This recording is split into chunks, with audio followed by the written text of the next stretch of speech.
Welcome. Tonight is Tuesday, November 20th, and we are in the Olentangy Administrative Office's Berlin room. Mrs. Hatfield, would you please call the roll? Absolutely. Mr. Bartz? Here. Mrs. Fiesel? Here. Mr. King? Here. Mr. O'Brien? Here. And Mrs. Patrick? Here. Thank you. Would you all please stand and join us in the Pledge of Allegiance?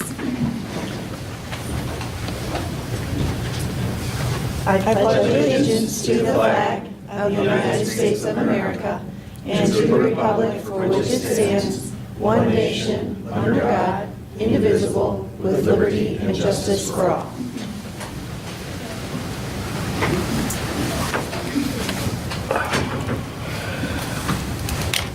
Okay, well, tonight is an exciting night because we have students in the house. So I would like to welcome Kate. Approve the agenda. Oh, the agenda. Forgot. I know you were so excited I'm for so the excited for the songs. kids. Okay. I would take a motion to approve the agenda as amended. So move. Thank you. Second. Thank you. Mrs. Hatfield? Mrs. Fiesel? Yes. Mr. King? Yes. Mr. Bartz? Yes. Mr. O'Brien? Yes. And Mrs. Patrick? Yes. Thank you. Okay, now the fun. Now you can do it. Let's welcome Katie Silcott, the choir director at Shanahan Middle School.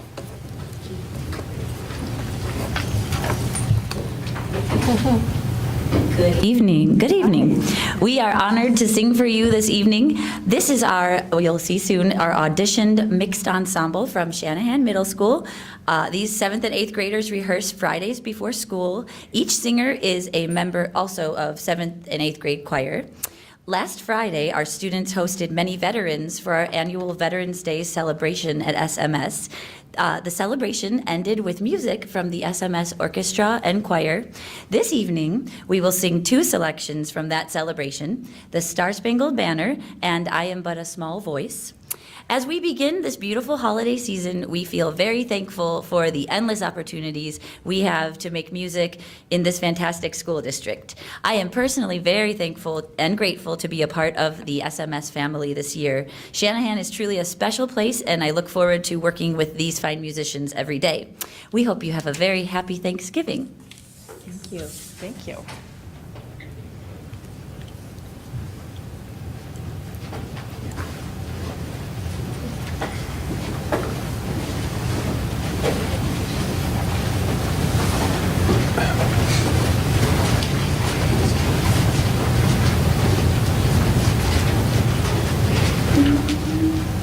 We're going to stand, yes.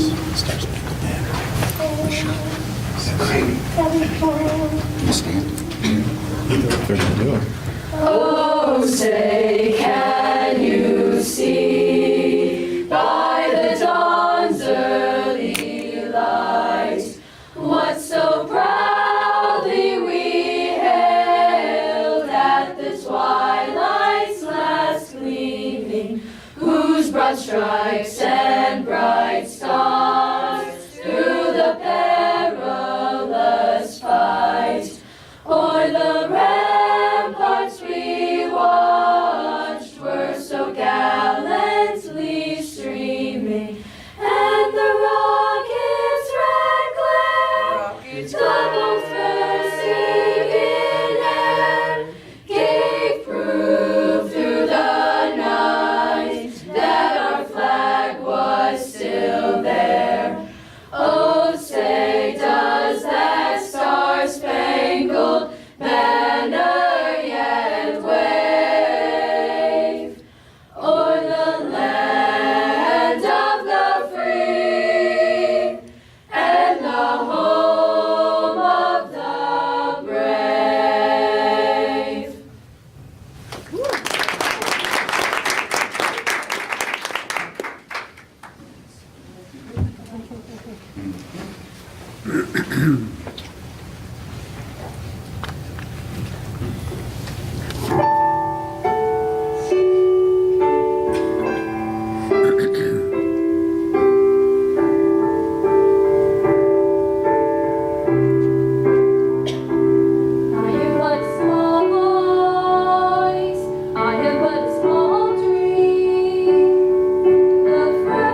you. And I think, do we? Oh, do we have questions? I don't know. I saw a video posted on your Facebook. Was it this choir? It was, And yes. was it for the veterans? Yes, veterans, and then just recently we sang at an event in Powell called Kind Fest. It was a festival of kindness and positivity, so these kiddos bundled up and sang outside by the Powell post office on Saturday. Great. Yeah. That's a nice way to spend your Saturday. Thank Yeah. you. And your I would time have went to tonight. I would have went to the post office had I known. Yes, you're singing. Thank you very much for coming out and giving your time. You guys probably don't notice it as you're singing, because you're concentrating on singing, but as I'm watching you sing, I'm watching just as intently on the faces of all your parents and the extreme joy and pride they have as they're watching you sing. So that is wonderful. Thank you. Thank you very much. Thank you. Thank you. And Happy enjoy your holidays. holiday break. Yep. I know you're Ready. anxious. Yes, they're ready. You're ready. Thank you. Thank you. It's a snow day tomorrow. You guys don't have to come to school. Yeah, thanks. Funny guy. Thank you very much.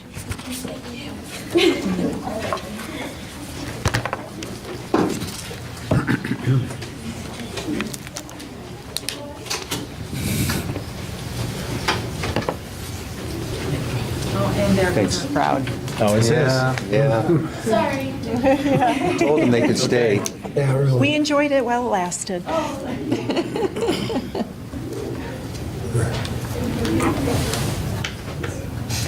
Okay, well, I'll move on to the president's report. It's pretty hard to believe that it's already November 20th and Thanksgiving is in 2 days.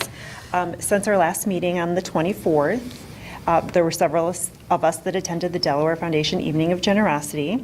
I made a trip to Texas. I went to Austin. I had never been, and I had a private concert with Florida Georgia Line and Carrie Underwood. Isn't that exciting?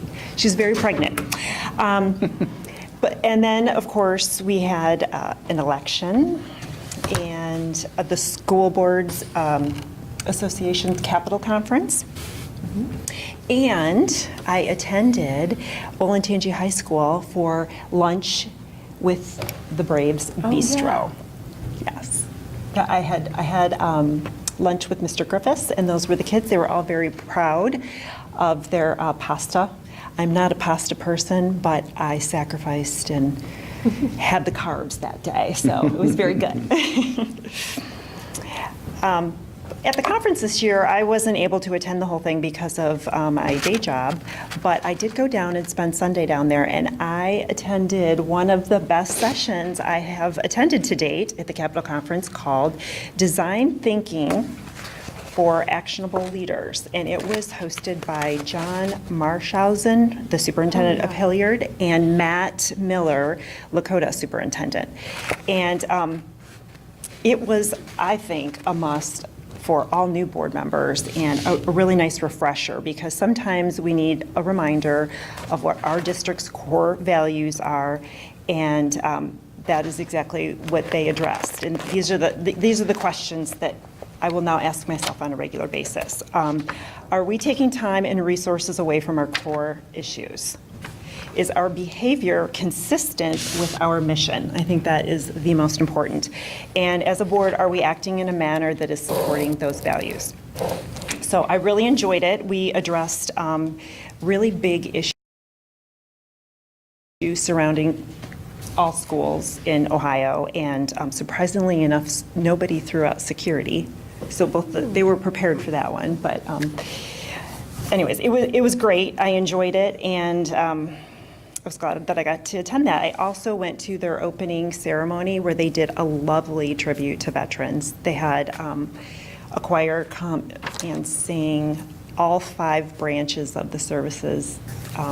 Is it alma mater? Is that the right word for? Yeah. Yes, my favorite is Air Force, but I'm just kidding. It was really nice. And the key speaker was somebody named Eric Banian.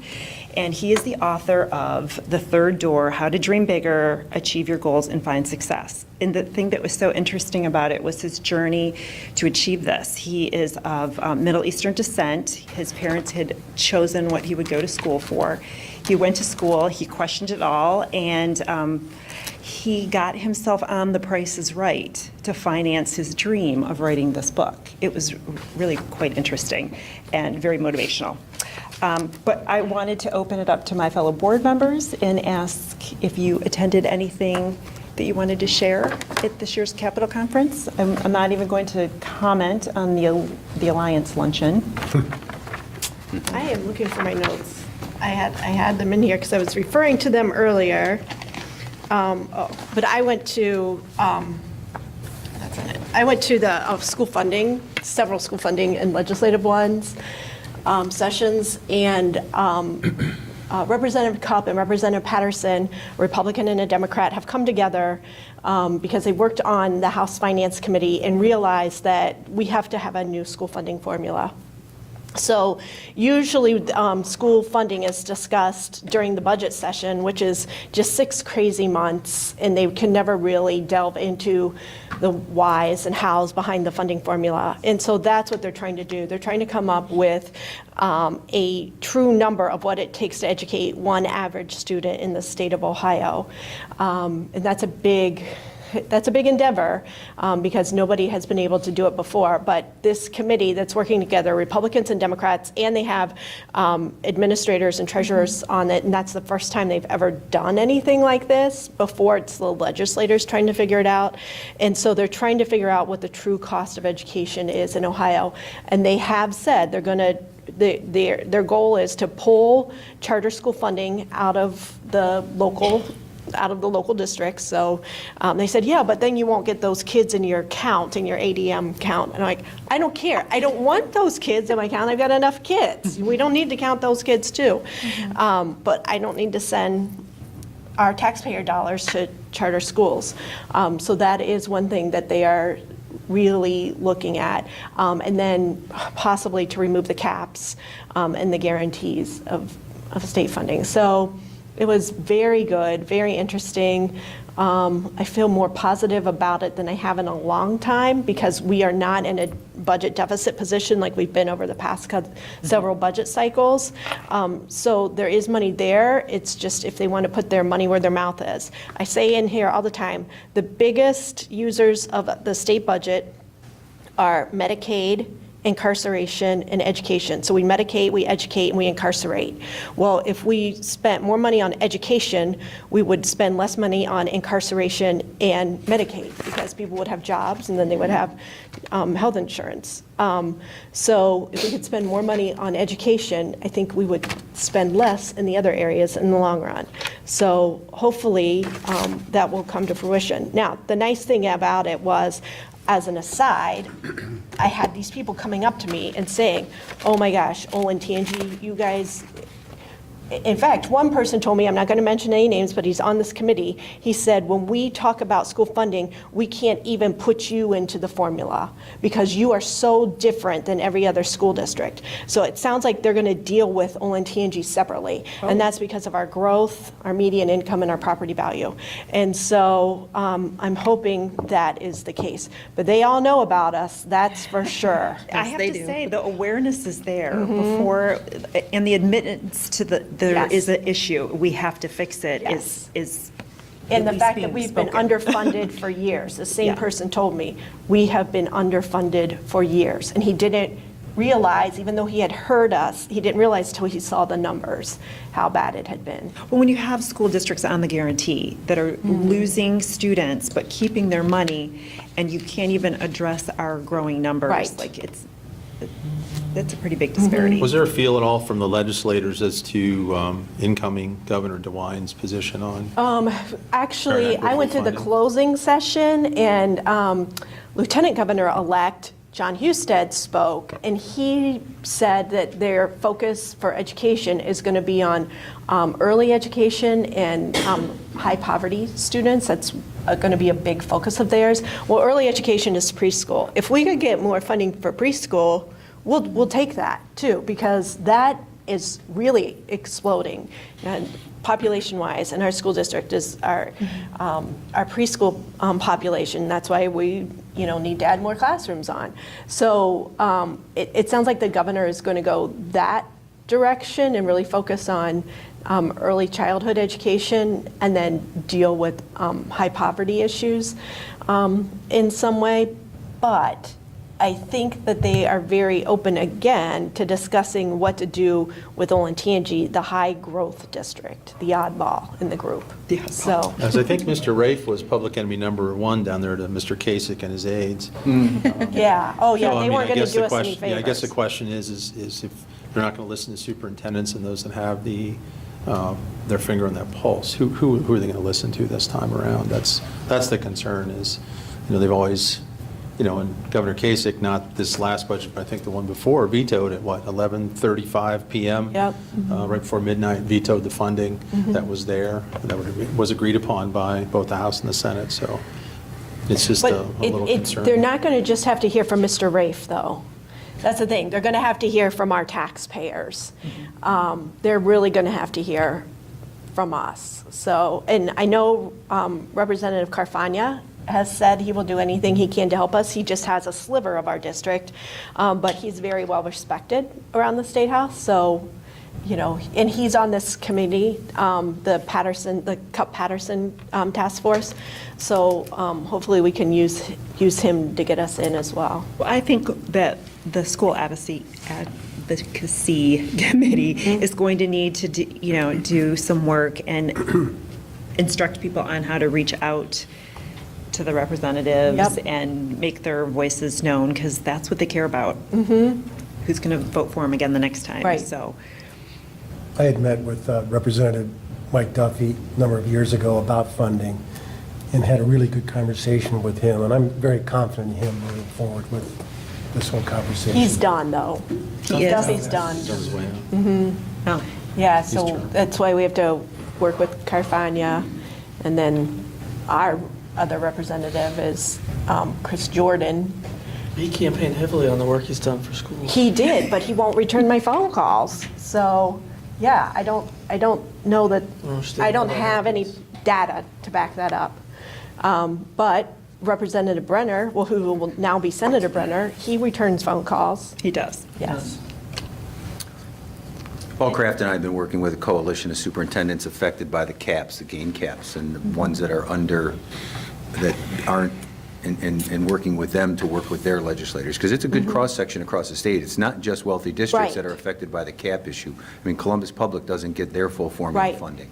How many districts are in that coalition? I was going to say, there's 194 school districts that are on the cap, that are impacted by the cap. But some though are, they get 95% of their funding. Yeah. They're not, we're focused on the ones that are under Severely. 70% funded, because our strategy is to try to get them to phase in, even if we'd love for them to just fund the formula, but, because again, if they fund the formula, we're in a good position. But even if they look at it as a more manageable approach to funding it set all the districts at 70% of their formula funding, and then phase it into 80%, 90%, it's more of a manageable number for the legislators to, now again, we're the biggest number of that, so. Anything else? No. No? Okay, well, I just wanted to conclude my report with some really big, exciting news. Are you guys ready? We're ready. Okay. Olentangy Local Schools is the first public school district to be an accredited training facility for Orton-Gillingham literacy instruction. For what?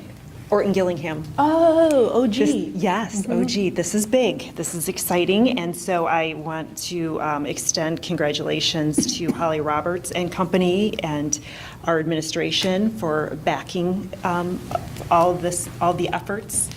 And it's pretty cool. I'm really excited. So congratulations to them. Okay, well, that concludes my report, Mr. Rafe. Jack can maybe elaborate a little bit on that process when he gets the policies. So he has We to would spend- love that. So that he has to spend more than 30 seconds at the podium. That would be great. Well, good evening, everyone. Thank you for all being here. Just want to hit some of the highlights of the since we last met. As Katie indicated with their Veterans Assembly at Shanahan, we had a number of districts, or a number of buildings across, all our buildings across the districts did some event to honor the veterans over the last month.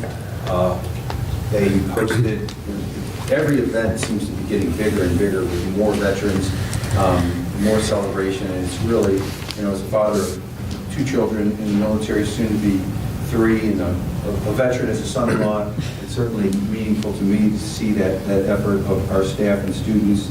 There's pictures of World War II naval commander who was at Heights Middle School Living History Day. And to segue to that, Nancy Policino was really the pioneer of this. She started this Living History Day at Shanahan Middle School, took it over to Orange Middle School, and now has instilled it at Heights Middle School. She's done it for over 18 years. She really works tirelessly to acknowledge veterans in a way that they deserve. She was doing it before we were required to do it by state law, so it's just so important. So I went over there at their assembly to recognize her for her tremendous efforts, and because it appears that this will be her last Living History Day, because she'll probably, most likely, she hasn't officially announced it yet, but we know it's coming, announced her retirement here at the end of the school year. So we're very, very thankful for Nancy and her efforts. We have a seminar coming up called Keep Calm and Carry On, supporting our students with stress and anxiety. As we know, as we've discussed repeatedly, of our non-academic barriers project, 1 in 3 of our adolescents meet the criteria for some type of anxiety disorder. So attendees will learn how to recognize the difference between typical stress and clinical anxiety, and how to support students. So currently we have 200 people registered for that event. Wow. Yeah, so it's obviously an important topic. Last week, all 3 of our high schools hosted their National Letter of Intent Signing Day. That's for basically every sport except for football.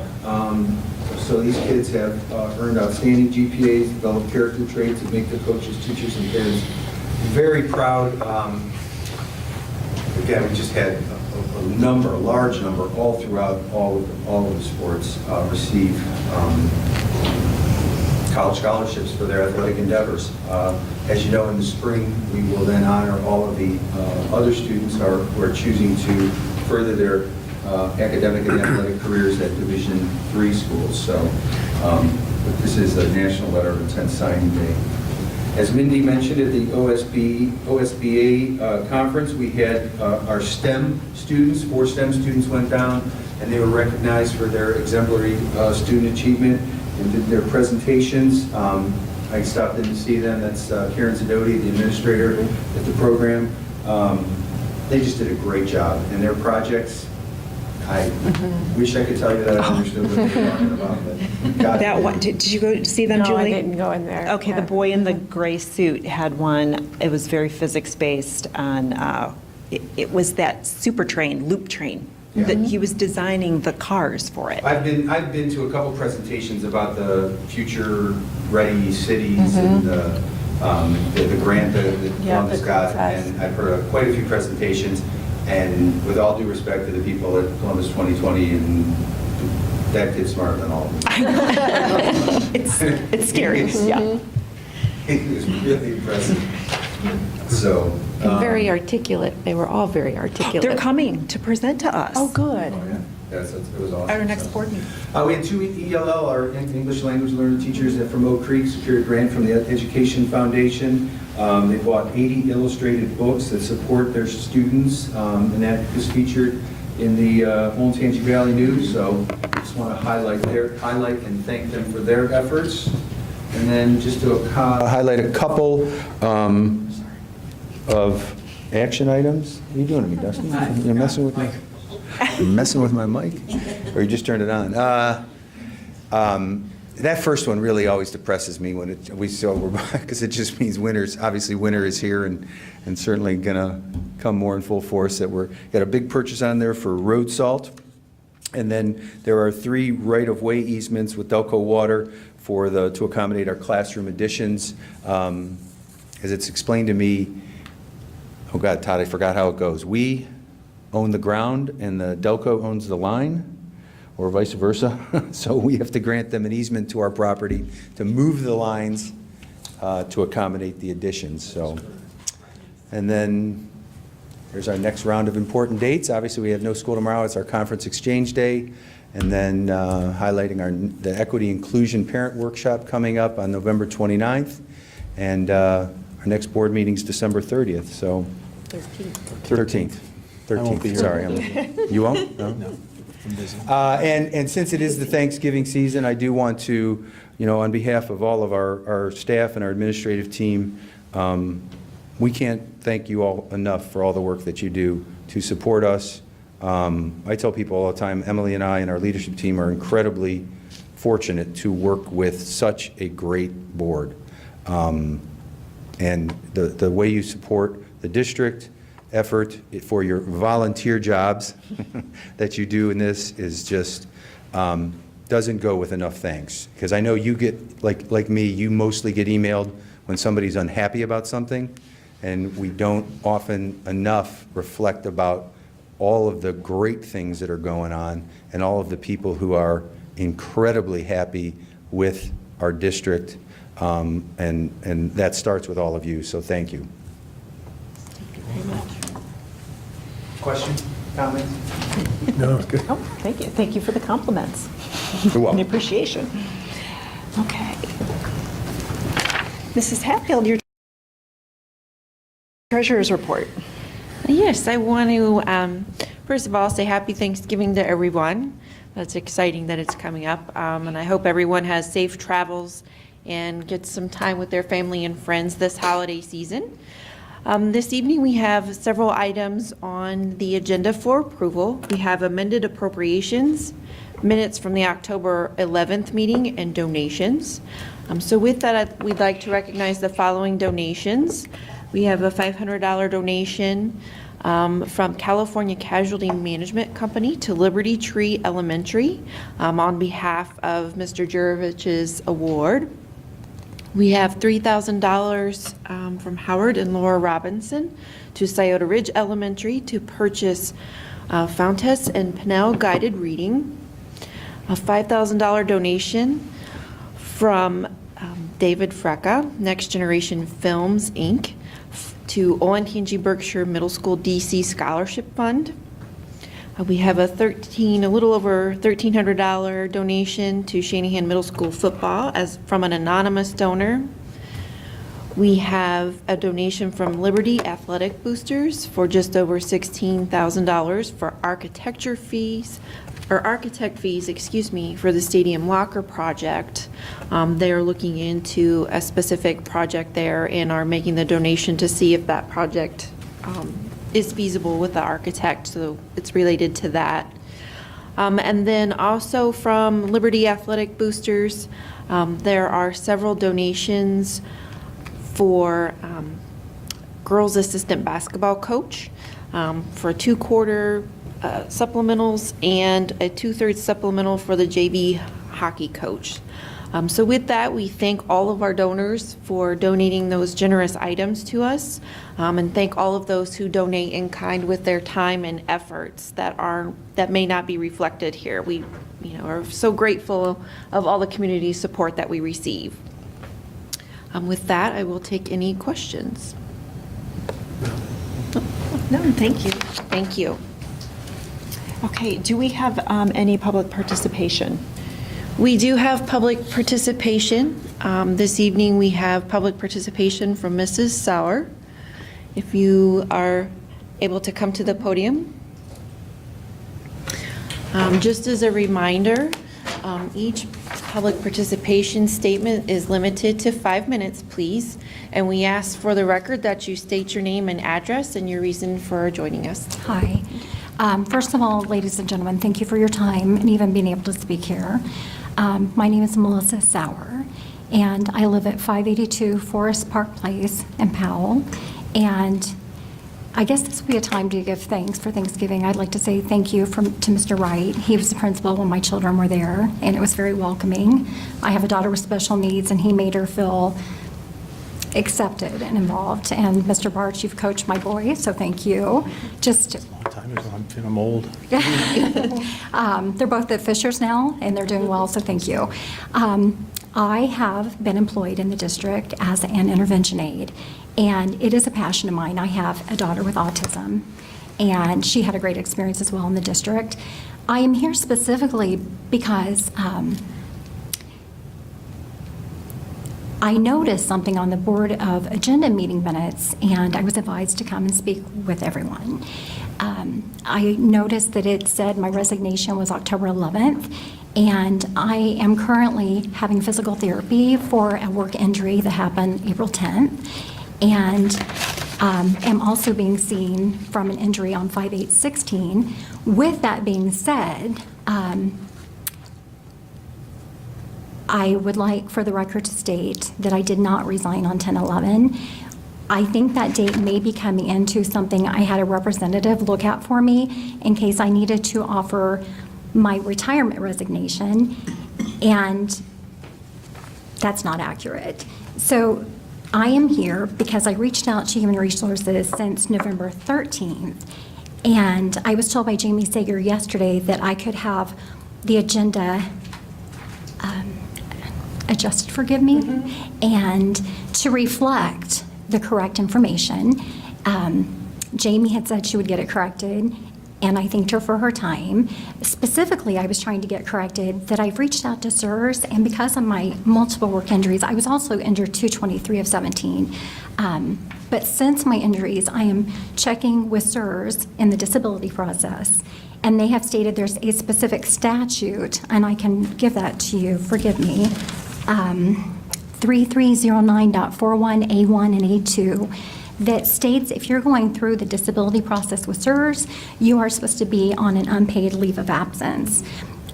I did email a resignation, I believe it was November 13th, because I couldn't get a hold of HR, and I was trying to let the school move on and staff the MD position at the high school.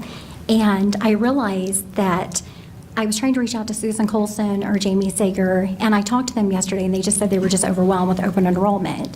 I'm sorry, I don't want to go over my 5 minutes. And so Jamie had thought she'd be able to get that amended, these board meeting minutes, to state that I was asking for an unpaid medical leave. My understanding is, per multiple people at SIRS, I guess it's what is supposed to happen. If you're going through the disability process, you are supposed to be on an unpaid medical leave. I guess there's a statute pertaining to that I mentioned. And I have not heard back. And I noticed that, so again, I'm here because I noticed the meeting minutes state that I resigned 10/11. I also would like to note, because I have hopes of coming back to my job, that I did my online training courses 10/31. So I certainly didn't resign 10/11 because I did all of my training courses 10/31. I still had access to my email, and I did all of my training classes on time. They were due 10/31. I also renewed my 4-year AIDS certificate in June and have done my BCI and FBI background checks to be able to come back to my job. I would ask, please, for an unpaid leave. I'm very passionate about the children that I work with, and I have great hope of being able to come back. The district is wonderful, and I appreciate your consideration. Okay, is that all? I'm trying to think if there's anything else. Again, I was just advised to come because the board meeting minutes were incorrect, and Well, I guess I'm confused because we have an agenda. Are you saying the agenda is oh, I'm incorrect? so sorry. Yes, Okay, forgive me. Okay, that's okay. All right, so I guess I'm not, I don't know what to do. I would Remove it? refer it to Mr. Rafe and Mr. Meyer to look into, to get a recommendation on Because we how to can respond. amend the minutes after the meeting. You can amend it. Yeah, you can amend, Sure. yeah, you can amend the minutes at our next meeting Okay. to reflect any changes that would need to go on for this meeting. Okay. Yeah, or once, yeah, because we would be approving minutes at our next meeting. Correct. So we can amend the minutes then to reflect the correct date. We can. Okay. So the only- just from a process standpoint, when we receive a letter of resignation or an email letter of resignation, the day we receive it, it's by our policy, it's effective the date we receive the letter of resignation. It's effective immediately. I accept the resignation when we receive the resignation, because we don't want a time lag between when a resignation goes in and another board meeting, which might be a month in the future or so on. So that's, I assume, Todd, why the effective date is the date that's listed, is when we received it. Todd, is that the, Yeah, October. so, It's October 11th. I have to double check. I received the actual resignation. Just validate the dates, and if we have to amend something, we'll amend it. That's what I would recommend, is validate the dates and recommend if we have to make a change. Okay. Right, for the record, I definitely did not resign 10/11. Again, I took the test 10/31, and actually, I reached out after it was sent immediately to HR to say that I was wrong to word retirement for resignation. I was trying to request an unpaid leave. I was confused. And I was confused because I didn't realize I didn't have enough time, and it's all new to me.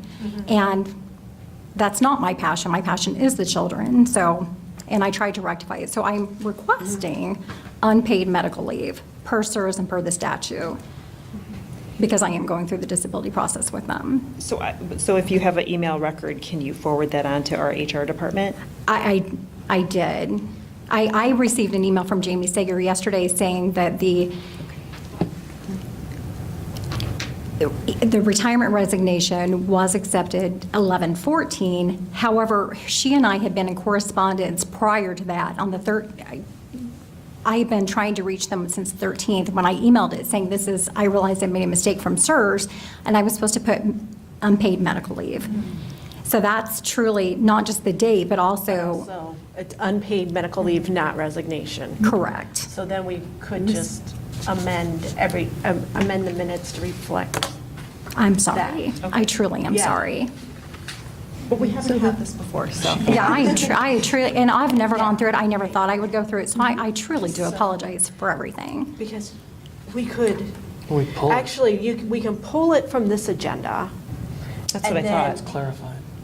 Oh, no, because we've already amended, we've already approved the agenda. So we, Oh, yeah, we approved may I the interrupt amended for just a agenda. We'd moment? have to vote no on that and have it. We've gone past the public participation time limit.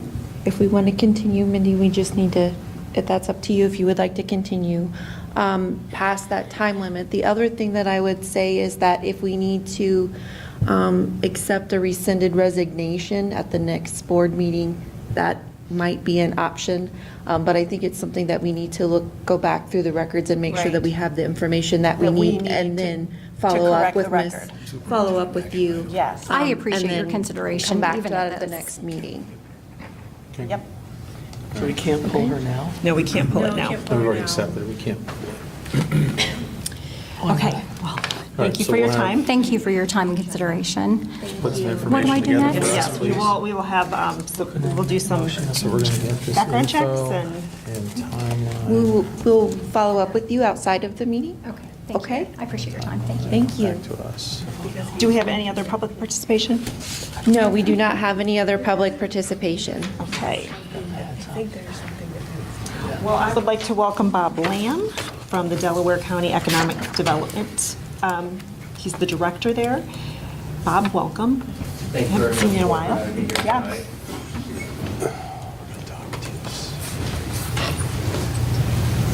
I'm coming back here, Dave.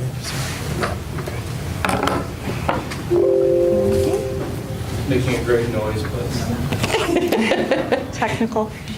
I know, it sounded like an incoming email. I thought, what? User error? Thank you very much for having me here tonight. I do apologize, there might be one or two misspellings within this. We apparently had what I call an IT issue, and what my IT people would tell you was user error come about yesterday, so I do apologize for that. As you know, we're a very fast-growing community, one of the fastest, if not the fastest in the state, and with that, with the challenges that come with that kind of growth also comes with some great opportunities. And I'm here today to talk about two of those specific opportunities. But before I dive into that, I was going to just go through some quick updates on some of the projects that you've helped support over the past couple of years within the community, let you know where they stand and what they're looking to do financially for us overall as well. So I would want to start off with the Creekside project. About a year and a half ago or so, I was in front of you to ask for your support on a TIF agreement and a CRA agreement, which you did support, and we very much appreciate that at the county. With this project, we were able to bring about 98 acres online for industrial park. Right now, one lot has sold. Now, this whole area did not become available for sale until about late spring this year, and so this is very quickly moving for a new industrial park. We have 2 more lots that look like they will be in contract and possibly sold before the end of the year, and then the large one H, which is the 40-acre site, is being looked at right now by a company, and we're very excited because we think we're well positioned. We're the only one, well, the county has a couple sites in the running right now, but we're the only county within Ohio that is still in the running for this project. So we're very excited about the opportunity to be bringing new industrial investment to the community. Just that 40-acre one would put us very close to hitting some of the original numbers that we showed you for the entire Creekside Industrial Park. So we're excited. That's looking at generating, as I said before, approximately $7 million in infrastructure revenue for the county. That revenue is going to projects that are important to your board and the overall community, such as the Home Road Lewis Center connection and some other railway passes that would help facilitate developing. So again, very quickly, we're seeing what happens when we can bring sites, readied sites into the market to help facilitate some job growth within the community. Some other projects that have happened within the community recently are up here. DHL put their new headquarters in Westerville. Tanger Outlets, the Finance Authority, which is one of the key organizations we have within our community to facilitate economic development, help do the the bond refinancing for the Tanger Outlet Mall. Evans Farm, which we'll be talking about tonight. North Lake, which is a development up by Tanger Outlets, which has already seen success and is going forward and has a large investment from the Schonstein's ownership up in that area. Dollar Tree, which is actually in Morrow County, but the Delaware County Finance Authority helped to finance that project. That's 400 new jobs, $130 million investment to the area. We work with Jobs Ohio, Columbus 2020, and others to bring that about. And then I'm hoping that many of you have at least had the chance to stop by the West Star Renaissance lately. We were there. That is actually a project the Finance Authority did as well on the financing and construction side of things. They actually are in ownership of the property that the building sits on right now in a long-term lease agreement. Again, just some of the ways we're trying to find some innovation in how we can bring to the table commercial development within our county, not just looking at the standard TIF or CRAs, but how can we do it outside of that to really drive down the cost and to be attractive for that commercial investment. One of the great things that was stated on the DHL site, which is their national headquarters, about 600, 800 jobs coming to the community, was that we were in the running against a location in Texas. And it was the Finance Authority stepping up with its incentive package that put us over the hurdle and landed this project for Ohio, for our community, instead of it going down to Texas. So we're very excited about that one. We think it's really a launch forward for seeing some new office projects within our community. Map up here is the 23 corridor. We've highlighted some of the key projects that are happening within this. The highlighted areas are the projects overall. They does not represent the entire TIF area, the proposed TIF areas for those projects, but just to give you an idea of just how large some of these projects are and the area of width that they expand and the amount of infrastructure that they affect going forward. On the top in the purple is Evans Farm. That's going to be one of the projects we talk about tonight. Red is the Kerbler project. That's going to be the other item that I talk about. On there also is Home High, Slate Ridge, and Creekside, which I just spoke about. We did not put on that map Orange Road TIF agreement, which is not going to be coming to you because we are looking at only a 10-year 75 agreement on that item. Just trying to be as conservative as we can be with TIFs. I know at times it may not seem that way as I'm here tonight to talk to you about 2 different 20-year TIF agreements, but I think as I go through the numbers, you'll see that we have tried to be as conservative as we could be on those incentive packages. But we didn't include the Orange Road just because there isn't really a financial driver right now on that project, so we don't have solid numbers that we can present to you or talk to you about regarding that without a project in hand. However, it is our intent to do that 10-year 75 because it will help with the Orange Road rail over, it's an underpass actually, it's going under the ground to facilitate the connection, and the rail line will sit above ground. Similar to like what's on, like around Worthington Kilbourne High School? Yes. Okay. Most of the time, we prefer to go over. It's actually cheaper to take cars over an existing rail line than it is to try to go underground. Unfortunately, given the constraints within that area with existing buildings, we are having to look at doing an underpass. Underpass is approximately 18 million. When we look at an overpass, it's around 12 to 14 million. So, quick question. So as part of that though, but one of the questions I'll ask you can be prepared for is, you may not have that project in play yet, but you have the intersections of Green Meadows and Orange, which is a disaster these days, and also at Graphics Way by the post office in Orange. So one of the things that I'll have as a question is you're going to build all these, I build all these places and all these wonderful colors here, orange and blue and yellow and red. But what are you going to do, though? Because you're going to have a natural flow, traffic pattern issues that are going to continue to happen there. And it's my understanding it's too close to the tracks to put a stoplight, because you have to then put another light on the other side because you have to be able to time and stop so that nobody gets stuck on the track. So the chances that there's going to be a light that are going to go at Green Meadows and Orange is zero. So you're talking about something else. So if these go before that goes, that's going to cause a couple of times a day or more, a lot of issues for the people that live here.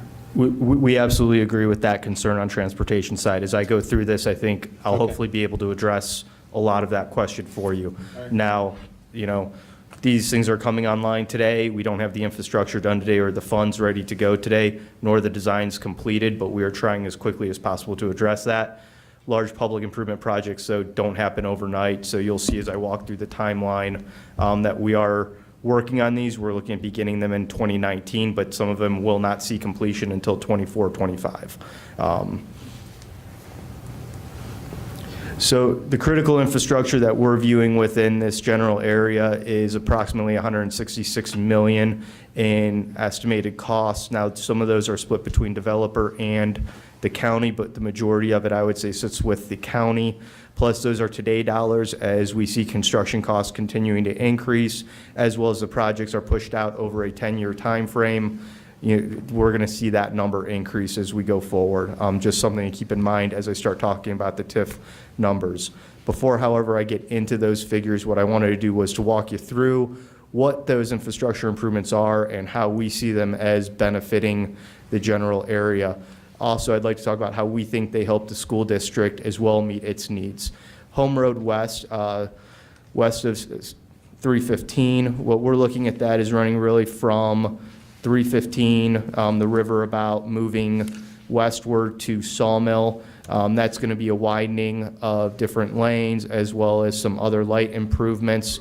We think it will drastically help the backup that you see at 315 and Home Road, which I think, given some of the redistricting that has occurred, should help the schools and parents in their commute times as well. Cheshire Road is one of the ones in which we're looking at. We are looking at an overpass at the train tracks there, which should very much help with busing and parents' schedules on transportation purposes. That is, according to the county engineer's office, being planned for completion by 2024, 2025. Moving on, we're at the Home Road east of 315 and then moving over 23. This is one of the critical connections for us, is to connect Home Road to Lewis Center. Is one of the main reasons why we came to you for help on the creek side. Some of the projects we'll be talking about tonight will help guarantee that we can complete this project. We're looking at a 23-24 completion of this project. At this time, everything that you see up here moving from the west side of 23, improving that connection with the lane widenings, extending what I talked about previously. They'd be going over to Sawmill, moving then to 23, moving then across the railroad tracks and connecting into Lewis Center, as well as some other general improvements within that area. So that'll go over the railroad track? Yes, this will be an overpath extending over top, and again, we're hoping by 23, 24 to have that project completed. What's your completion time on the Orange Road underpass? We'll get to that, but about 24, 25 is what we're thinking on that one as well. Same with the Cheshire overpass. So one of the things to mention at that time is most communities within Ohio are not even doing one critical railroad overpass or underpass connection. Rail grade separation is what they're called within a community. We're going to be undertaking 3 at the same time. We're doing that because we know transportation is a critical issue, to your point as well. It's just very difficult to be able to tackle all of these at a single point, but we're going to try our best to do it, and we're launching in 2019 to move that ball forward. Are there Norfolk Southern or CSX lines? I believe there's both that have to be passed, so there's... Have you started the discussion with both of those rails already? We've already been engaged with them. Preliminary design has started on some of that. Full launch of the projects will begin in 2019. Okay. I know especially on the home road one, we've had conversations, and especially critical because of the Lewis Center connection there and some of the transportation concerns that have existed. We've been working very closely with the rail line on that one. Yeah, what are you talking about for Lewis Center overpass? Is that overpass or underpass? So because Going we're around? investing on the home road and bringing home road across the Kerbler property, as there, I think that is running over through here, we're not going to be concerned with an overpass on Lewis Center because we you'll have believe it there. traffic will be moving, down south to really focus on the home road. Because with the big Walnut interchange, which I'll be talking about in a second, this will become the critical east-to-west connector within the center point of the county.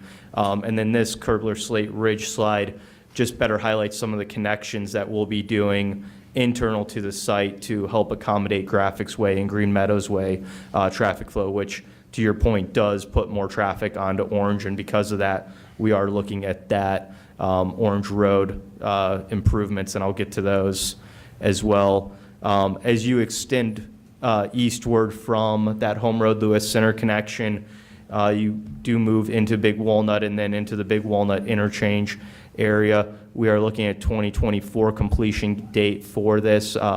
Shovels in the ground next year, 2019. We have secured the critical approvals that we need. This is a funded project, and we're going forward with it. So we're very excited about this. This is located approximately 4 miles north of Gemini. It will be a primarily residential interchange off of 71. It's huge for us. Right now, we have serious traffic issues within the Polaris area. This will allow residents who live along this stretch to be able to exit at Big Walnut instead of either having a choice of Polaris, which is both a residential and a commercial interchange, or going all the way north to 3637 and then having to drive south again. Can you define primarily residential interchange? The majority of the land surrounding it is residential. Because of the nature of the buildup in the area, we do not see large-scale commercial going in just off of it, possibly You mean neighborhood. large-scale commercial development, right? But Correct. you'll still have commercial vehicles that will come off and on that, on and off. that, Absolutely. right? You'll still have commercial vehicles. I'm talking about only development within the area. It'll mostly be neighborhood retail. You don't expect to see any commercial, like gas stations, stuff? I'm sorry, Well, this is the all, neighborhood. this is all state land here. Yeah, because of Yeah. the. So that's a the special, so they won't allow it there, and this is all developed on both sides, so there Yeah. won't be any place for that to happen. Although There's isn't this a little farm- bits. Isn't this a farm property right here? Yes. So is that, do you know what the zoning is on that? Off the top of my head, I do not know the Is it gonna specific is it gonna zoning. remain residential, or is it going to go to commercial? I can't speak to what the owner wants on that site. That's the only spot that's probably viable right there. As we said, we'll most likely see some neighborhood. Gas station. Okay, and so you said you can exit gas at Big station there? Walnut. Can you don't. enter? Yes. Okay, But they won't get off. so you would enter at Africa? This is a full service, oh, sorry. Because at one time, they were only going to do an exit into that. Right. And you Cor- couldn't get on 71 there. Correct. This will be a full service interchange at this location. You can see on the picture, on the east side of 71, there's an off-ramp going north and an on-ramp going north. And then coming south on 71, the exit ramp takes you down to Africa. And the southbound, you have to get on from Africa. So is this all the lakes? What is that? Yeah. What's That's a new part. Willow Bend, Willow Bend, oh, it's further up, okay. backside of the lakes. Then could you go back to the last slide, previous slide? So that wooded area, is that all going to be residential or commercial? So this is a mixture of area on the north side. We're looking at mostly small retail going in along here, and then a mixture of commercial down here with industrial in the back, and then single-family residential is looking at up along here. Well, this is housing, this is already up, right here. That's a senior care facility Yeah. right there. Yeah. Is that Right here, this MC is right by Fitness? MC Fitness. This is Yeah. already up, for the Yeah. most part, it's a senior assisted living. That's assisted living. All that treat area. Yeah, no, I That'd be think- single family, right? Actually, I have a slide down the road that'll walk you through more what the uses are on that specific property.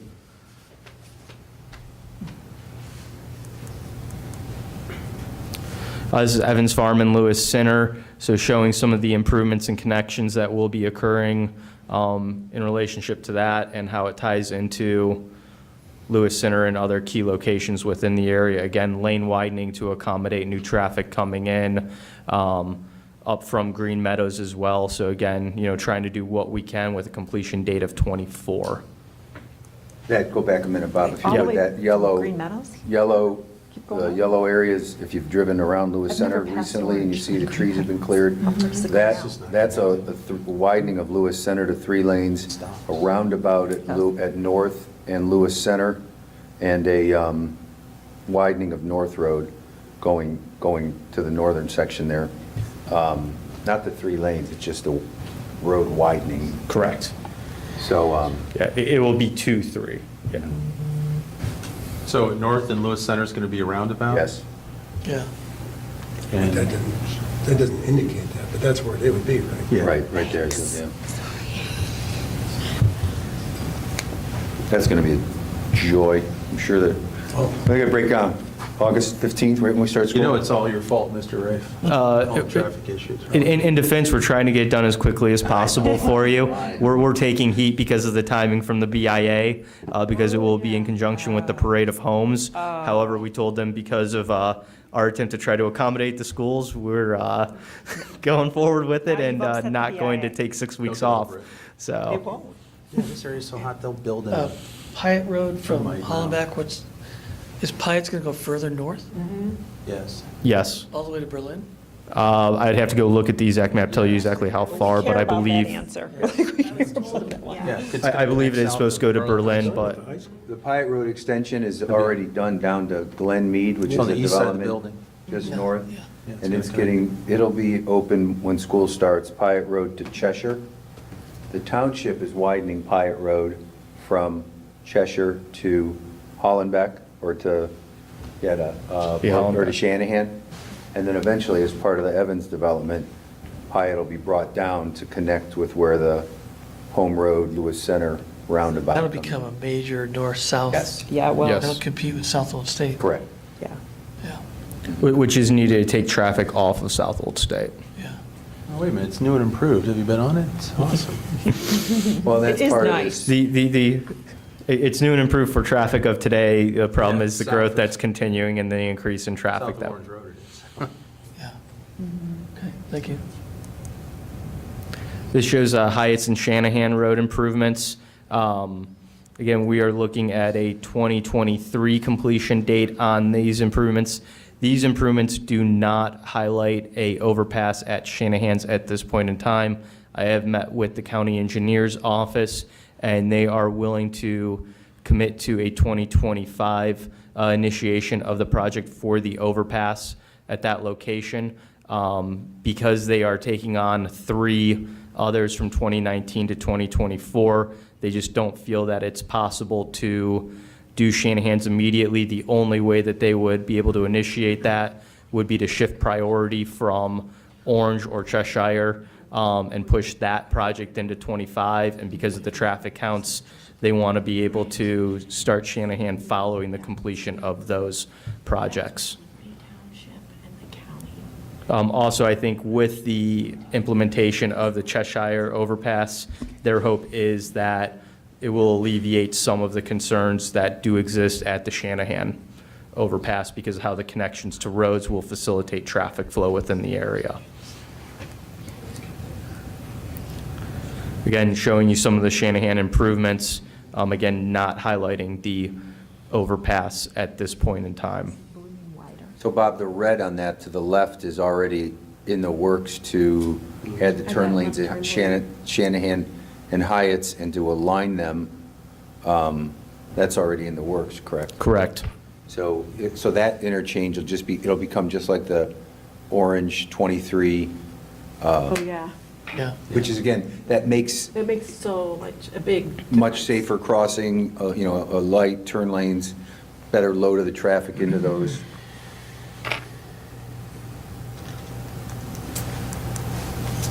So, and then Orange Road, which is what we have been talking about, widening of it as well as potential turn lanes. And then, as I said,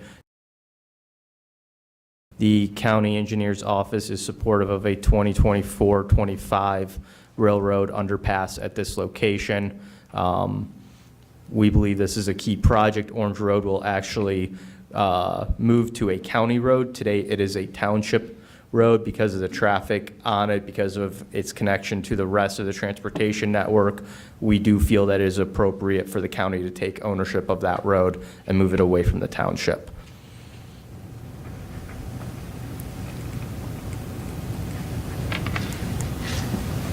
So at this point, I'd like to get into the two main projects that I'm here to talk about today. One of the things that I would like to hit on is a lot of the public improvements that I just spoke about. We are foreseeing those projects if we're able to secure a TIF agreement to generate the revenue for those projects. Some of those would still occur if we're not able to reach a TIF agreement for a 20-year period of time. At this point, we would just have to go back to the drawing board, reprioritize items, shift items. So I can't tell you that everything wouldn't occur, but the vast majority of it would be pushed out over a timeline. So very quickly, I'm sure you're very familiar with Evans Farm, approximately 1,200 acres, over 2,000 units, 500,000 square feet of development, of commercial development going on the site. I've worked with the developer to try to drive down some of what we may consider to be overly enthusiastic estimates on that project. Currently, right now, looking at a 20-year build cycle, we're estimating it would be approximately $300 million in new revenue to the school district. That would be up from approximately $2 million if the project was not to go and the land was to remain farmland. So a significant increase of $298 million overall during the lifespan of that TIF. Approximately $80 to $100 million is what we're looking at over a 20-year build period being collected from that TIF going to public improvements. All the TIF dollars being generated on this project are being allocated to public improvements off-site of this project, what we consider to be regional improvements, and not going into local roads that will exist within Evans Farm.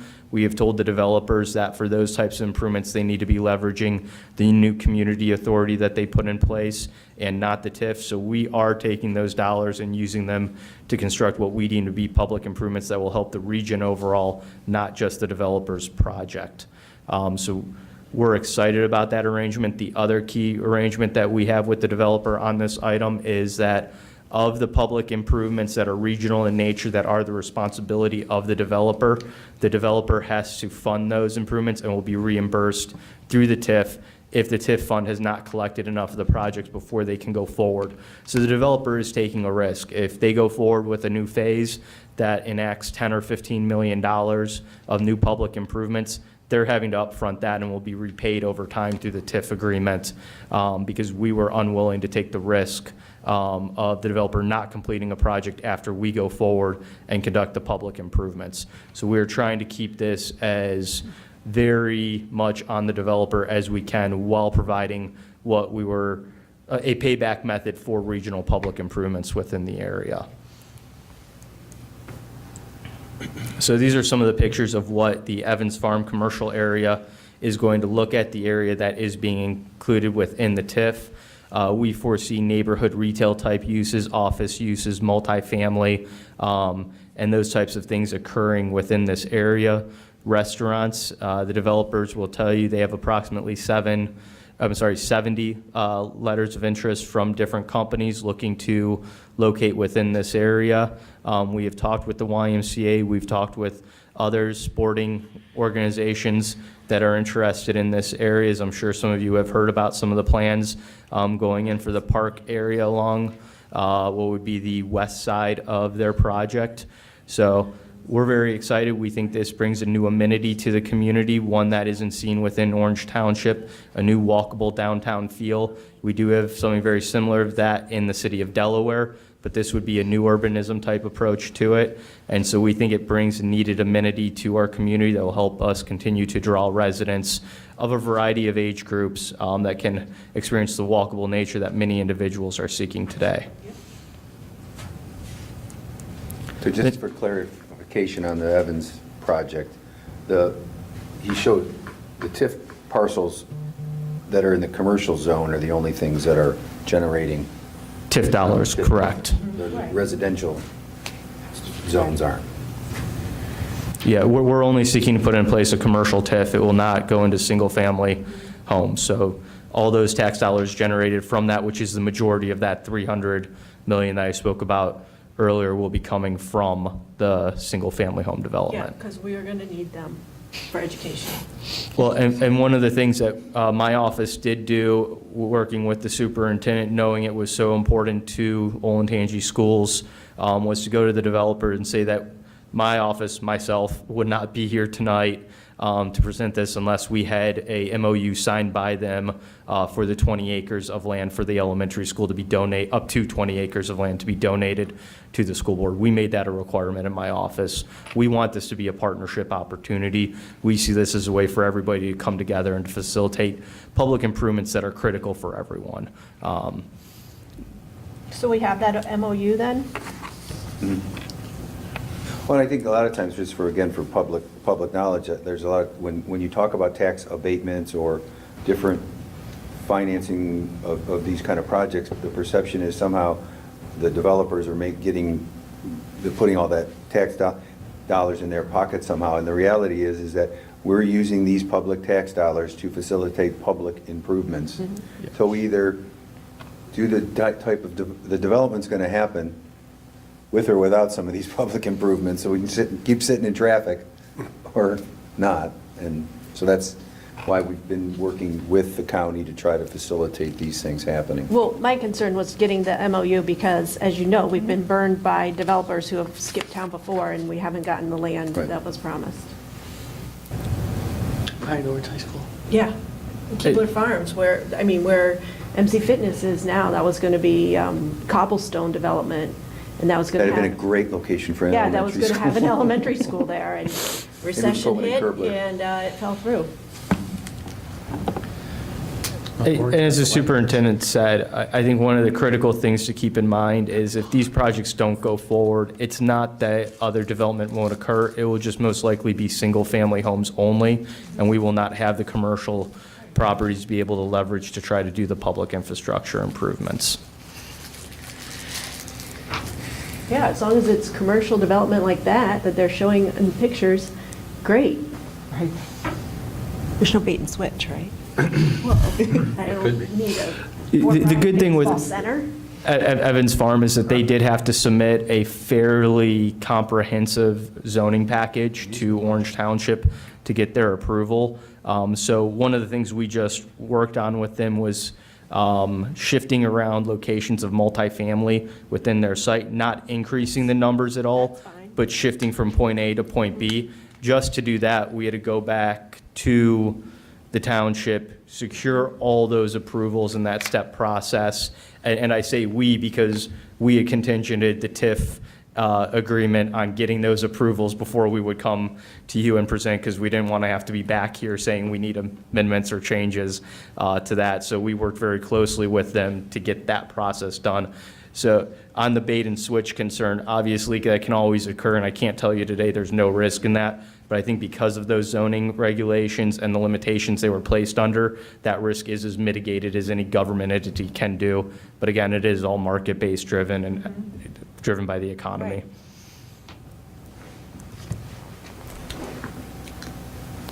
Evans Farm, Kerbler. So this is the slide that I previously talked about, showing some greater uses and information related to that. You'll see that overwhelmingly looking at retail and industrial uses for this site, with multifamily in Site A, bleeding over a little into Site F. There's A and F right there. Age-restricted property located on the north side with project in Area B, and then retail going in along the blue here, hopefully more office, and then that senior care facility in the C lot. It is our hope that portions of F, G, and the reddish area you see here will predominantly be light industrial in nature, office, boutique industrial, which would provide us an additional 40 to 60 acres of land to the Creekside development, because Creekside is located right down here in this area. So this is a great opportunity for us to expand Creekside with the success that we're seeing in it.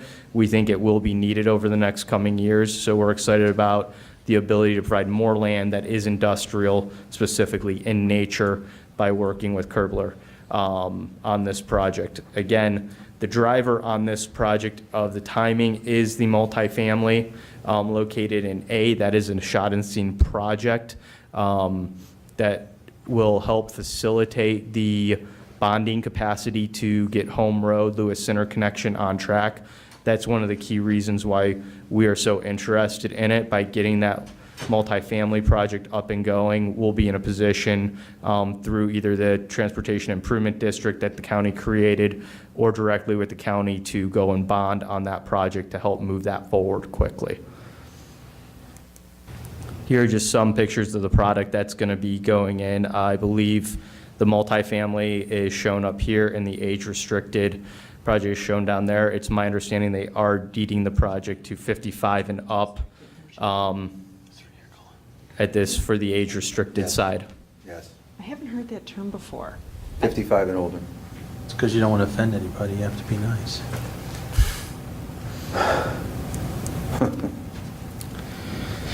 So not only, as I previously talked about Creekside, I did just want to re-hit on Creekside isn't our only great industrial area. And from what I just showed you, here is Creekside, but here is that Kerbler property that we were talking about. So they are very interconnected. The improvements on one will drastically help the other. And Creekside will only become more attractive as we get that Home Road Lewis Center connection put in. And then also as the big Walnut interchange comes online, it drastically improves the transportation network for that location, whether it's workers or trucks. The other key area along 23 that we're seeing growth and a lot of interest in is the Greif Park area. There's approximately 44 acres. We have been in talks with several different entities on new data centers going into that area. Unfortunately, I can't announce anything today, but we are hopeful. We just recently did a massive outreach to the broker and development community to highlight this area and to put in front of them potential incentive agreements to try to help drive new data centers to this location. There are existing data centers here, and we believe it is very, very well positioned to land another one. We were actually talking with one local utility that we were down to one of two sites. Unfortunately, we lost it at the last minute just because they already own the other site, but we were very close to being able to do that deal. We have recently, actually are in the process right now of amending an existing CRA agreement, which would see the state auto facility that's currently vacant as a data center come back online as a fully operational data center. So we're happy to see that project slowly moving forward. But that's everything that I have here today. I'm happy to answer any further questions. My apology, I'm not sure if I touched on all the financials on the Kerbler side of it. We're estimating approximately $56 million in that TIF $46 million in new revenue to the schools during the lifespan of that TIF, and then a little extended afterwards. But that's an increase from approximately $140,000 that you'd be collecting without that project going forward on that site. So, you know, a $45.8 million increase in revenue available to the schools. Over a 20-year period. I believe it's just slightly longer than that because it's a rolling TIF, but over the lifespan of the TIF, it would be that amount of revenue.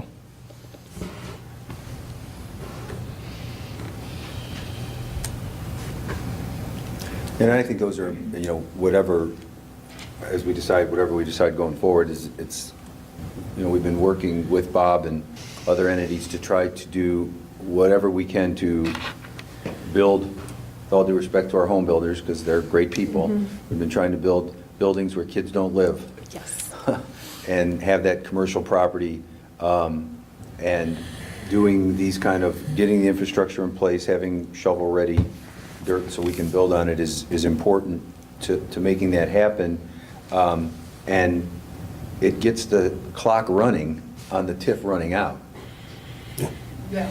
You know, so we have developed commercial land that's generating more tax revenue than it currently is for us, even though we're using some of our future tax revenue to pay for these public improvements. It's still all public money, and it starts the clock running out on the TIF. So I think that's just important for us moving forward. And we've seen the Morpsey projections. We're going to see a lot more growth, especially in the residential area. Our main goal in my office and what we talk about all the time is how do we shift every acre of land that we can to a commercial-oriented use and not as a single-family use. We love the single families. They're our community. They're who we serve every day. But we want to be good stewards of the financial resources. And if we can bring commercial, that generates more tax dollars for the schools, for the police, for the fire, for EMS, everyone within our community, so we continue to provide those services, because our costs are only going to continue to go up. Yeah, and we appreciate you having Yes. that approach, because we do. Anybody have any other questions? No, I'm good, thank you. That's good. Thank you, Bob. Thank you very much. If you have any questions, please reach out or ask the superintendent to do so. What I would like to say is thank you very much. It's because of the schools, Olentangy as a leader within our community, that I believe drives the growth and desire to be here. Individuals don't ever pick up the phone and worry about who your economic development director is, but they definitely on a daily basis care about their superintendent and so and treasurer. And the school. I mean, you are what bring the community together. We saw that 2 years ago when we did a massive survey. Individuals didn't relate to the township they lived in, anywhere near the county that they lived in. I had individuals responding that thought they were in Franklin County when they lived in Powell. But every single one of those individuals could tell you the superintendent, the treasurer, the school board, and the school district they were in, their high school, their middle school, principals, all of that. So that's clearly what brings and ties our communities together up here in Delaware. So thank you for all you do.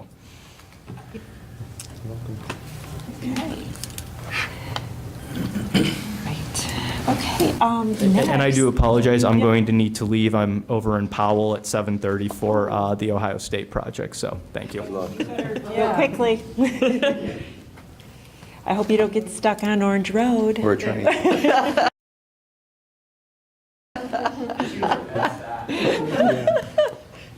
Okay. Well, let's welcome Sharon Jurowitz from the Facilities Committee. Are you still awake? That was a long time to be sitting, Sharon. Thank you for your patience. And welcome back to America. Yes, I just got back, and for me, it's about 1 o'clock in the morning. Yeah. So I will try to not yawn through my own presentation. I'm glad Bob went first. He pretty much did my presentation. I was going to ask, are these numbers?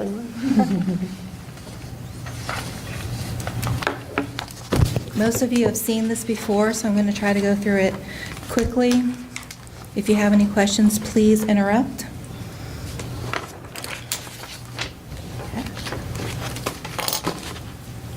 Our enrollment projection is based on the enrollment report of September 5th. and that's been included in your packet. That's what's shown here. Our projected versus actual enrollment for this year was pretty accurate with we were off by 0.23% total for the entire school district pre-K through 12. We had a few different grades that were off.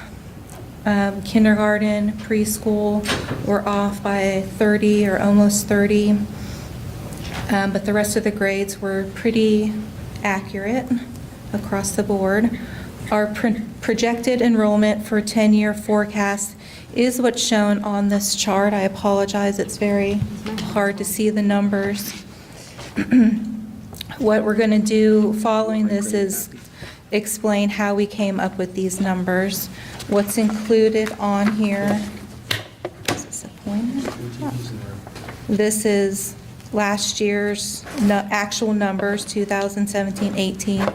These are the numbers based on this year's September 5th number, and then the rest is our projection moving forward.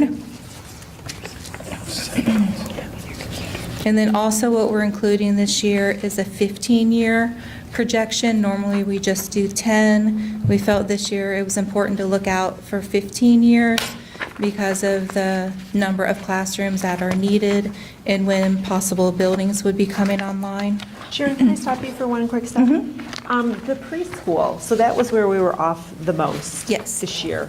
So did you adjust your calculations? Yes. So this is capturing more of what growth will probably Yes. look like? Okay. And we'll show that more in a few slides. Well, I've got it here, and I'll take the bigger.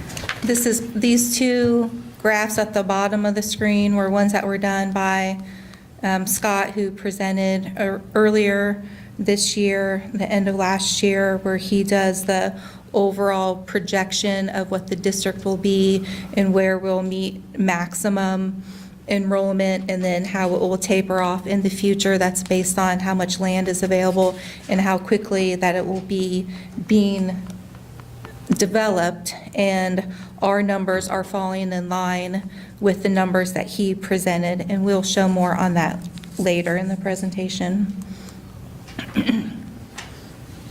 This is the total pre-K through 12 enrollment, both historical and our future. The gold numbers that are on there are historic numbers. The green is what we are currently, and the blue is moving forward, what our projection is for pre-K through 12. So you can see that we are increasing, continuing to increase. Over the past 10 years, we've increased by 52%. We're looking at over the next 10 years increasing by 23%, so still growth, but maybe the growth is slowing down a little bit. This is just referencing some of our previous projections. We're trying as a facilities committee to try to become more accurate each and every year, and not just accuracy for the next school year, but for the 10 years out, really looking, trying to be as accurate as possible for that 4 and 5 year forecast. Sharon, I appreciate you doing this slide because it was very helpful to me because I kept trying to look back and to see what we had projected, but I really appreciate this. Thank you. We've been trying to gather all this information. We have all this information that the district has, and we're trying to get it all into one place and try to look back, trying to be more critical on ourselves as what our projections are. We always show how amazing we are for that 1 year projection, and we have been for years, very accurate. What we would really like to do is also be accurate further out. I think that's going to become more and more important as fast as we're growing, and as the number of classrooms that we need is growing. We need to make sure that we're as accurate as possible in the future. So you can see the blue line that's going through, that's what is the historic and what we're projecting it to be. A few years back, we were looking, that red line is what we had predicted back in 2010. That's very similar to what the real blue line is. We started to project less than that because we had the housing market crash and we had different things, so we started to project lower, and we've been increasingly coming back up to where we think that we should be, which is that blue line. Be probably good to share this report with Cup and Patterson. I know. Yeah. Yep. So this is our historical data that we have all the way back to 1977. If someone has information prior to that, I'd be glad to put it in here, but this is what I could find on a website, official state website that keeps all this data. And you can see over the history of Olentangy schools, we've only dropped enrollment 5 times. And that was decades and decades ago. So you can see our roller coaster ride up. There's no downward projection anywhere in our future, soon, any soon future. So our projected enrollment, we're looking at about just over a 2% increase each year. And you can see those numbers across here, what our percentage is. And that is very similar to other reports that have been done in the county. Some have been looking at a 1.75 over across the entire Delaware County, and that's just population in general, not necessarily student population. And they're looking at that growth maintaining pretty heavily over the next decade and then beginning to taper off after that is what their projection is, and that's what we're looking at also. This slide shows the overall Delaware County projection of population overall, all people in the green. The blue would be Olentangy student population. So how we get our numbers is we look at grade advancement. In the past, we had called this survival ratio. We're looking at calling it growth factor. That's really what it is. Any number that's 100% or over, we are growing. Pretty much all of those numbers are that. So what we look at is what that growth factor has been, how kindergartners become first graders become second graders. We look at what that growth factor is. What we used this year for first grade all the way to seniors was a 2-year average for growth factor.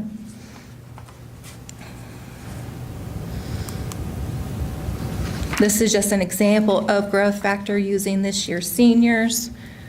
This green is what our seniors are now. You work backwards. This is how many they were in kindergarten. So you can see how quickly, of course, they jump from kindergarten to first grade, and then they slowly grew into the seniors that we have now. So the hardest part of doing the forecast is figuring out kindergarten and pre-K, because the rest, as I just said, is just based on that growth factor.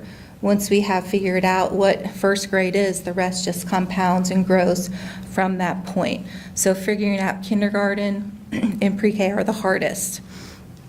Kindergarten, we base on enrollment and on new housing inventory. So we look at how many new houses are being built, houses and multifamily, and look at how that would increase how many kindergartners come out of those new houses. Over the past 10 years, we've averaged just over 1% each year. Over the past 4 years, we've averaged 3%. This slide here shows housing starts over the past 10 years and how we're looking at forecasting it for the next 10 years. The last 10 years have been kind of all over the place. We had the crash, so it dropped, and we've been increasing, and then there was another smaller drop. So we're looking at over the next few years maintaining about 700 new housing starts and 140 multifamily housing starts, and having that taper off over the next 10 years. The reason we went with this approach, and we looked at several approaches on our facilities committee and our subcommittee, but we are comparing this to other information that we are getting from Delaware County, and they've done lots of studies on that really colorful 3D chart. I did not do that. That was from Delaware County, and that is what they're predicting in the future also for overall Delaware County, is that it will start to slowly taper off. So that's what we're looking at for housing starts for us for this projection. So kindergarten only over the past 10 years has also gone up and down, and it's correlated to the housing starts, as we saw, that also went up and down. But we're predicting that kindergarten will continue to grow. This is our kindergarten over the past 50 years. We've only had 7 times that kindergarten has dropped. 3 of those times have been in that past 10 years where we had the housing issue. So there have been a few over the past 10 years, but if you look at the rest of the overall curve, we're definitely showing a rapid increase in kindergarten. So the other hard part to predict is pre-K. We've always looked at pre-K as a percentage of K. So getting K right is pretty important, and we base pre-K on K. So this is showing what that percentage is. The percentage of K has been increasing throughout the history. We've had a few spikes where it's been higher than normal, but it has definitely increased. Some of our previous enrollments just looked at pre-K as being a flat percentage of K, and that percentage maintaining flatness forever. So we are definitely looking at it growing over time. We're just looking at a small growth.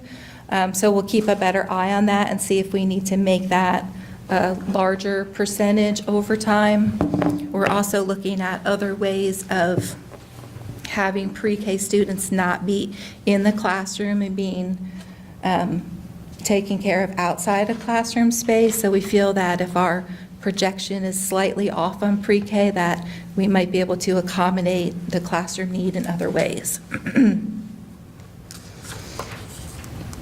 So our pre-K enrollment also has been a little bit crazy over the past 10 years, but definitely growing. Over the past 5 years, it's increased by over 75%. We're looking at that growth continuing, but not as rapidly, but definitely growing more than we had been predicting, say, 5 years ago. We weren't looking at this rapid growth in pre-K.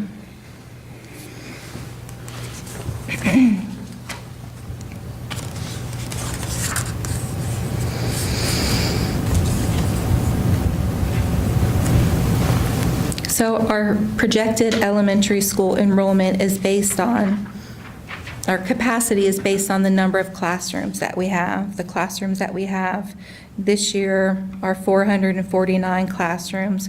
We're going to be gaining 18 classrooms. So we're going to have 467 classrooms for next school year. Then we base it on the ratios that we have in each classroom, which are shown there on the chart. This gives a little bit of room for growth during the school year. We've looked at, all of our projections are based on beginning of school year numbers. That's beginning of September number. We know that by the end of the year, you're much closer to the September numbers of the following year. So we have to allow for a little bit of growth in those initial numbers. Bless you. Thank you. Thought I'd break up, just give a little levity for you. Thank you. You bet. That's what I'm here for.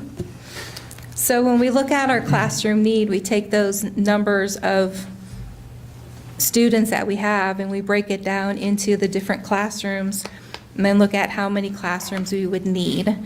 In this forecast that we're showing is looking at it across the board. We're not looking at individual schools and where some schools may have more students than other schools. We're just looking at the overall number of classrooms. So in 2019-20, that second column there, we're looking at needing 449 classrooms, which is exactly what we have right now. Fortunately, we're building the classrooms on the 3 additions. So you can start to see throughout the blue numbers are areas where we need more classrooms. So even after we complete the 18 classrooms in the additions, we continue to need more classrooms throughout time, looking at a need for elementary 16, 17, and 18. And that's looking at a newer, slightly bigger elementary school that would have 35 classrooms, which is different than our 29 that we have now. If we look at the 15-year forecast, that's actually looking at a potential need for elementary 19.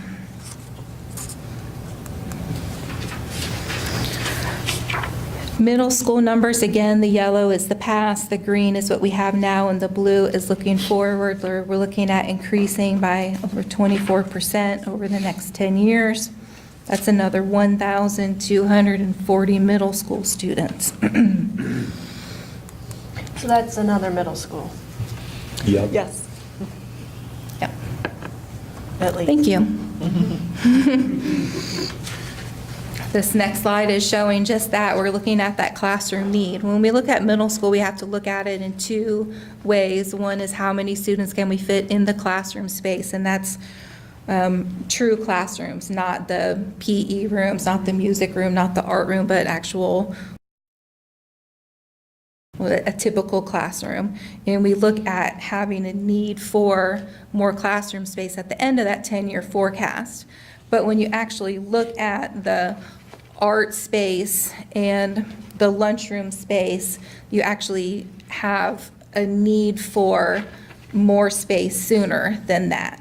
So even though we don't show a need for classrooms until the year 27, 28, there could most possibly be a need for middle school space sooner in 24, 25 because of that lunchroom capacity and how the arts are being handled. So we either need to add more space for the arts and lunch or add more staff to accommodate that or something. So we have to look at it in those two different capacities. And then looking out at the 15-year forecast, this is just classroom need. We can see again that it's not a need that's just a little blip on the radar. It's a need that's going to be continuous. Then for high school, again, we just look at that growth moving forward. We're looking at increasing 1,306 high school students over the next 10 years. So when we look at that, we don't look at high schools per classroom, we look at it per student. We've gotten pretty good at figuring out how to get students to fit in the high schools and make those high schools work. We can see, though, that these outlying years are getting closer to that stretch capacity of 2,000 that we've been trying to stay within for the high school. And if you look out to the 15-year forecast, those last couple years on the 15-year forecast were actually over what Liberty High School is this year. So then that's taking the high school students and averaging them out, and that's what would be across the board average in the 4 high schools, over 2,200 students. Have we calculated a stretch capacity for the middle schools? What is our stretch We capacity? calculated a stretch capacity for the middle schools?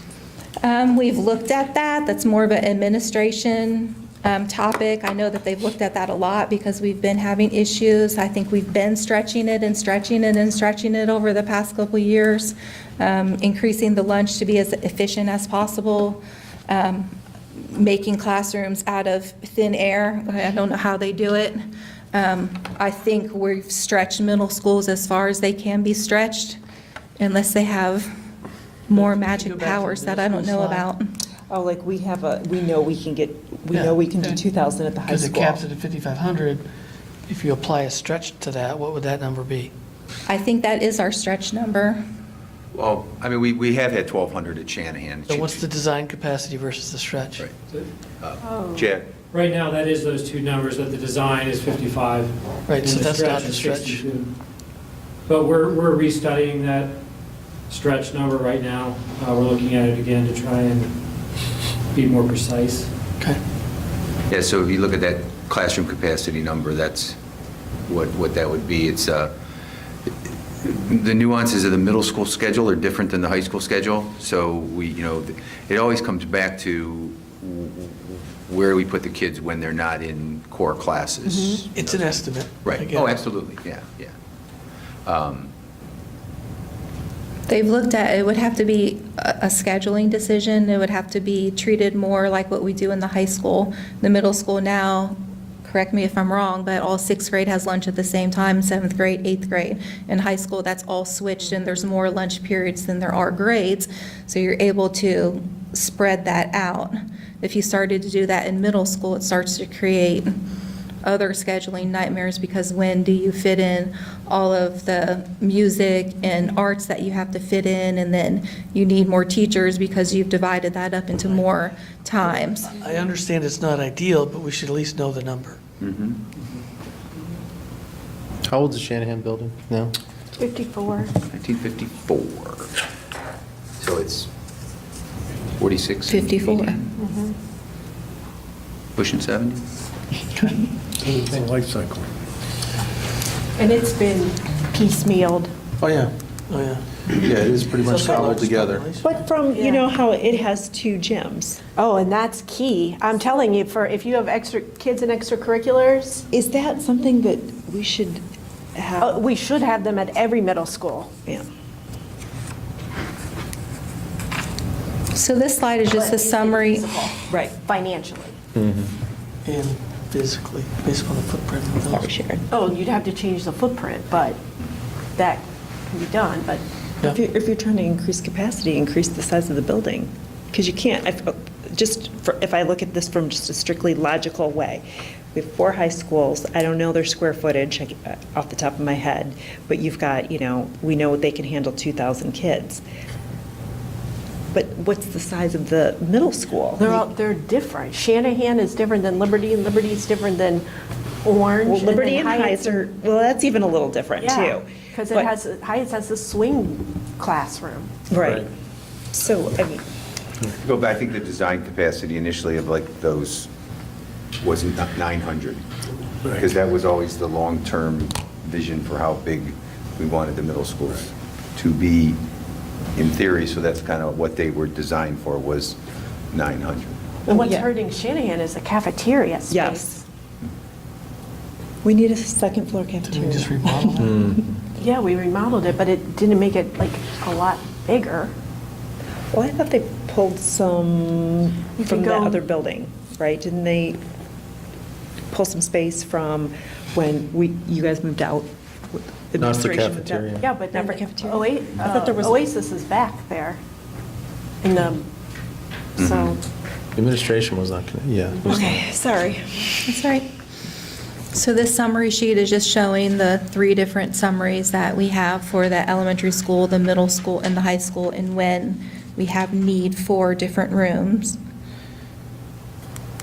And then this is just showing, again, what I had mentioned about what Scott had presented previously, different scenarios for how quickly and rapidly we would build different scenarios. The 2 greens, the yellow and the red, were his scenarios that he had shown at his last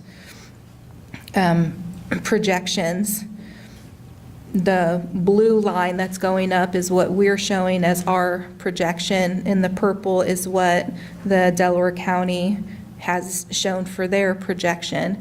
So when you look at that, we're sort of falling in between those 2 highest predictions that Scott had done, where we're looking at the need for elementary schools being somewhere in the low 20s, 6 middle schools and 5 high schools. That's just showing what he was predicting for those maximum numbers. And then looking out at the maturity numbers, that even at maturity, if we've grown, we've stopped growing, and this is how we're going to maintain forever, we're looking at the need for 18 elementary schools, 5 middle schools, and 4 high schools at our maturity.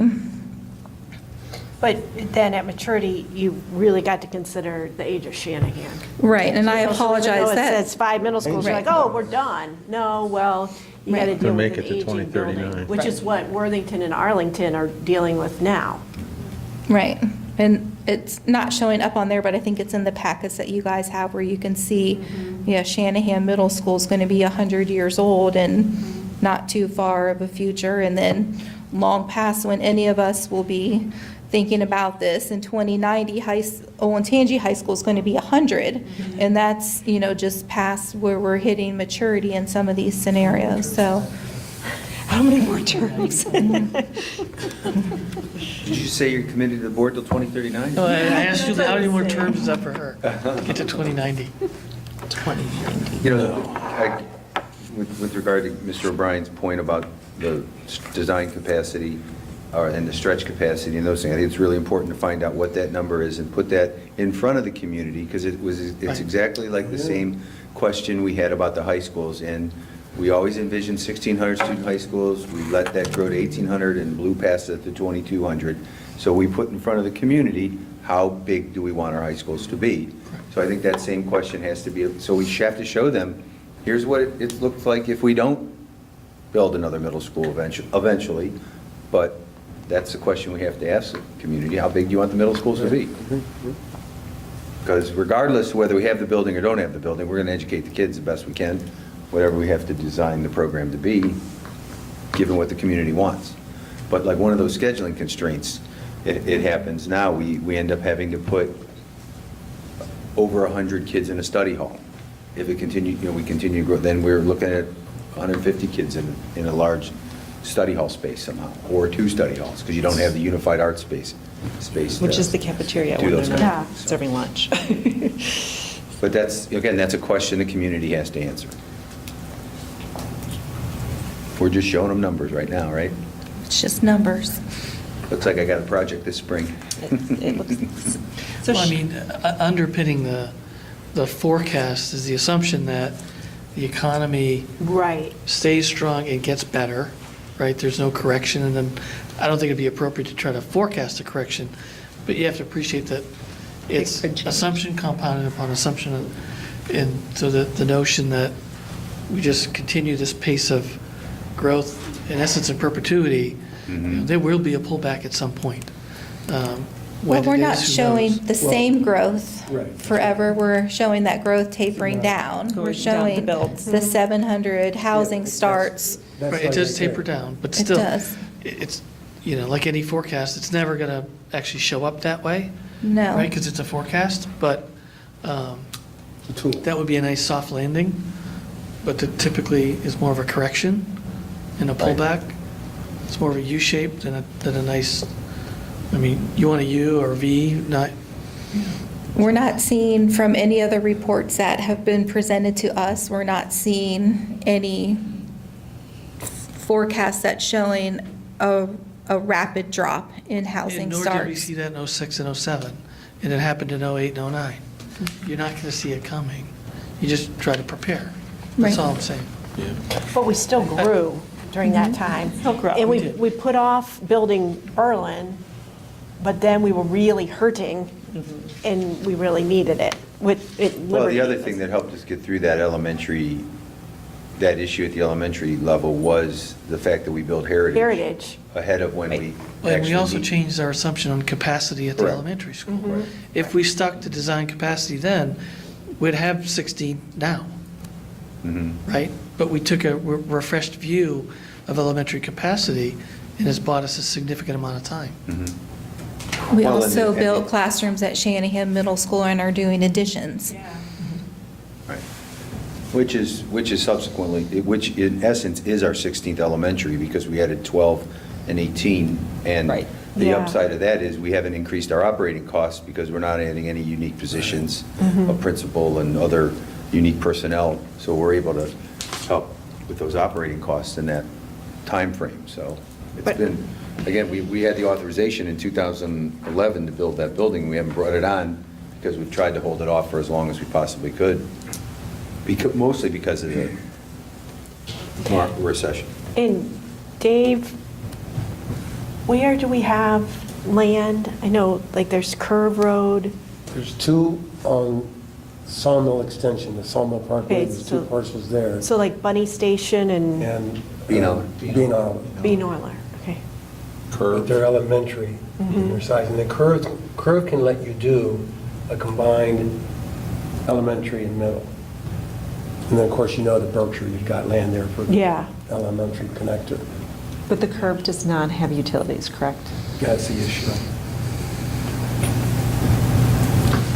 And then an MOU at Evans. Evans. But, yeah, that's, So Sharon, first of all, thank you for your report. It's very thorough, and I can't even begin to fathom how much time went into number crunching and formulating all this. Like, job well done. Thank you. So the next, we'll need a report from our leadership team on where we are going to need, like, where's the most effective place to put a new school. I think it's pretty clear that we have to put up an elementary school in the next few years.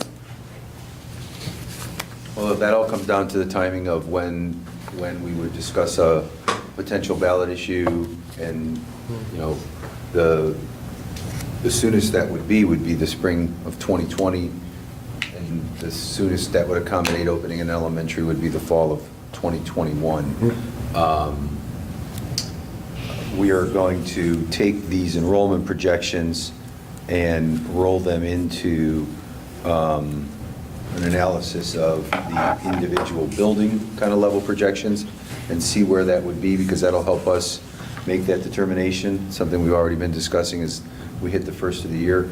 To talk about that, do the current sites we have, would they necessitate us putting a potential elementary building in one of those sites based on where our, because I'd obviously Where our like, need I'd like is. to do, if we end up doing this, moving forward in that time frame, do it in a area that has a minimal impact from a redistricting standpoint. Right.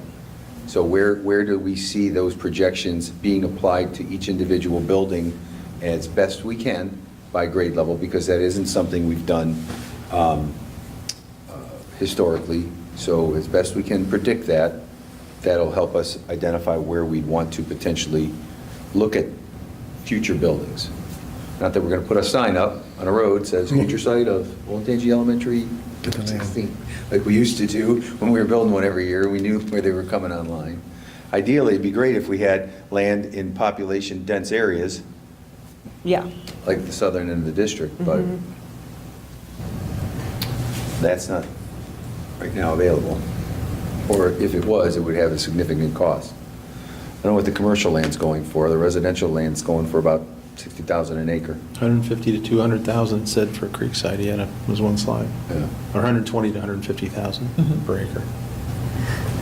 So, I think you go. there's a good thought that Mr. Rafe mentioned earlier about sharing this report with that committee, the COP, et cetera, for a couple of reasons. Number one, like somebody mentioned, you can see the growth. And the second reason is, this is sophisticated studies. And I think that would carry a lot of weight for somebody to see that what Olentangy's doing, they're taking a very sophisticated, trained look at what's going on. And that we're not just making up these numbers. If we could pull that off, I guess I would ask that we have, if there was lawmakers available, they come here, they come talk to us here and see it in play, as opposed to giving them a report which they'll put in another file. They'll have an aide look at and dumb it down for them and go from there. I'd rather have them come visit us. You know, we'll buy them Well, Sharon, thank you to you and the Facilities Yeah, it's a Committee. great We job. will, you've given us great information to use for the very near future. Thank you. Thank you. Get some rest, will you? Yeah. Thank you. Tomorrow, now she's going to St. John for Thanksgiving. Oh, it's rough to be Sharon, huh? Okay. Well, you deserve a break. Thank you. Should we feel bad about that, though? Nope. Mr. Fetty, please come up and share the second reading of board policy update. Gladly. Good evening. So I'm presenting to you the second reading of the board policy updates. There is one change to note, policy 6423, use of credit cards. Since we did the first reading, Neola sent us notification that they had left out a line of the draft that we had approved. So that has been added to the second reading for approval. And that line is on the first page and reads, "The maximum limit for any credit card account or any credit card utilized by the district will be established annually at the board's organizational meeting following a recommendation by the superintendent/treasurer." And that's legal language that's supposed to be included in the policy. So that'll be an item on your organizational meeting agenda in January. And again, we've added that to that policy, but all the other policies remain unchanged from the first reading. Do we know what the current maximum is now? No, I don't, but I can get that for you and have that sent out to you. They don't give me a credit card, so I don't know. That's the next we don't give them a credit card. It's not very high. Any questions? Come on, guys, think of some questions. No. Did you want to highlight the? Okay, so yeah, good, I'm sorry. So the Orton-Gillingham certification, that was a process we began 3 years ago. It was a lengthy process to become a site that is certified in training Orton-Gillingham instructors. So these are the teachers who work with our struggling readers intensely. They go through a lot of training to be highly qualified to provide the appropriate interventions for students. We have been providing this training, developing teachers for years now, and when they reach a level that they can achieve a certification, they have to apply to the academy and then wait up to 6 months for a window of opportunity for the academy to review their application and then decide if they are certified or not. We've demonstrated that we are good enough at that process now that our in-house fellow can make that decision on the spot once the candidate presents all their materials. So we can get teachers with the right level of certification to kids faster. When I did a search on their website for accredited sites this evening, there are 84 accredited sites worldwide. None of them are school districts. So it's a very, very cool thing that we've done. It's a big deal.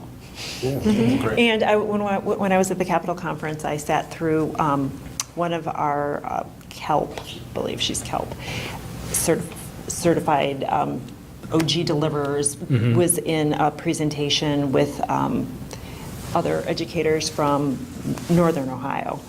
And so I got to observe, there's various school districts in there, and they all looked very lost and surprised. And she did specifically thank Olentangy, because this is where she moved to bring her child. And but I think that, number one, that's our first priority as educators, is to teach everyone to read. So the fact that these other districts haven't done what Olentangy has done, it's a pretty big deal. So I'm really proud of our district leadership team and encouraging and helping, and and our third grade reading guarantee scores reflect that. So this is a great day. Thank you. Thank you, Jack. Okay. We've got some board action items. The first one is we have to establish a organization meeting for 2019, and the proposed date is, we have to have this completed before January 15th, is Thursday, January 10th. Yep. Okay. Does that work? Yep, no arguments. As suggested before, which I think, Yeah, we can do that. Yes. Okay. So I guess I need a motion for board action items A through C. I'll move. I'll second. Thank you. Mrs. Hatfield? Mr. King? Yes. Mr. Barth? Yes. Mrs. Fiesel, Yes. Mr. O'Brien? Yes. And Mrs. Patrick? Yes. Are we still doing 6 o'clock? Next year? Well, at least in January. Yes. I'll say yes. Okay. Maybe a compromise would be 6:30 for those of us downtown. We can talk about that. I think in we can January. talk about that, because I'm fine with that as well, so. Okay. Mrs. Hatfield, will you please present your treasurer action items? Yes, please. I'd like to present treasurer action items A through C for approval, please. So moved. I will second. You ready? Pardon? No, sorry. You need to vote. I know you need to vote. Mrs. Fiesel, Yes. Mrs. Patrick, Yes. Mr. Bartz, Yes. Mr. King, Yes. and Mr. O'Brien. Yes. Thank you. And Mr. Rafe, your superintendent? Yes, I will action present items? superintendent action items A through E as amended for approval. Could we vote on B3 separately? C, I'm sorry.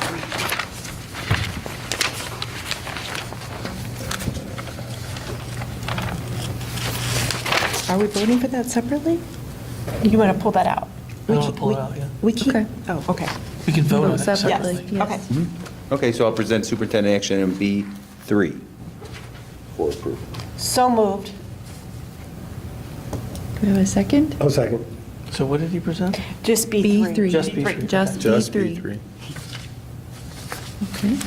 So Mrs. Fiesel, Yes. Mr. King, Yes. Mr. Bartz, Yes. Mr. O'Brien, No.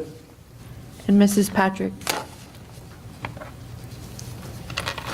And then I will present superintendent action items A through E, with the remaining B2, 4, 5, and 6 for approval. So moved. Second. So I'm sorry, that was Mr. Bartz on the first? Okay, thank you. Yes. Mr. Bartz, Yes. Mrs. Fiesel, Yes. Mr. King, Yes. Mr. O'Brien, Yes. and Mrs. Patrick. Yes. One moment. I'll give you a minute. Okay. Well, with that, I will take a motion to adjourn. Have a note to Mr. O'Brien's question real quick, if you don't mind, before we adjourn, about the credit card transactions.